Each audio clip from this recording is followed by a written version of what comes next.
ಆ ಹೊಸ ವರ್ಷ ಜನವರಿ 1 ಶುರು ಆಗೋದೇ ವರಿಯಿಂದ ಶುರು ಆಗುತ್ತೆ. ಜನವರಿ ಆದ ಕಂಟಿನ್ಯೂ ಆಗಿ ಫೆಬ್ರವರಿ, ಇದೆರಡು ವರಿಗಳೆಲ್ಲ ಮುಗಿದು ಮಾರ್ಚ್ ಆದ್ಮೇಲೆ ಯುಗಾದಿ ಶುರು ಆಗತ್ತೆ.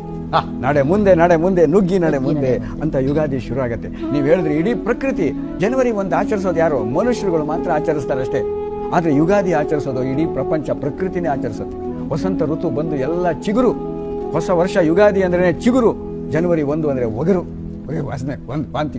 ಈ ಥರದ್ದು ಮನೇಲಿ ಅಬ್ಸರ್ವ್ ಮಾಡಿ, ಪ್ರಕೃತಿ ಮತ್ತು ಮನೆ ಎರಡಕ್ಕೆ ಲಿಂಕ್ ಹೆಂಗೆ ಕೊಡ್ತಾರೆ ಅಂತಂದ್ರೆ, ಬೆಳಗ್ಗೆ ಎದ್ದು ಸ್ನಾನ ಮಾಡಿ ಮನೆ ಮುಂದೆ ರಂಗೋಲಿ, ಬಾಗಿಲಿಗೆ ತೋರಣ, ಅಭ್ಯಂಜನ ಸ್ನಾನ, ಸಿಹಿ ತಿಂಡಿ, ದೇವಸ್ಥಾನಕ್ಕೆ ಭೇಟಿ, ಹಿರಿಯರ ಆಶೀರ್ವಾದ ಪಡೆಯೋದು, ಆಮೇಲೆ ಎಲ್ರಿಗೂ ಹಂಚೋದು. ಹೊಸಗಳನ್ನು ಬೇವು ಮತ್ತು ಬೆಲ್ಲ ಎರಡನ್ನು ಮಿಕ್ಸ್ ಮಾಡಿ ಜೀವನದಲ್ಲಿ ಕಷ್ಟ ಸುಖಗಳು ಬರ್ತಾ ಇರುತ್ತೆ.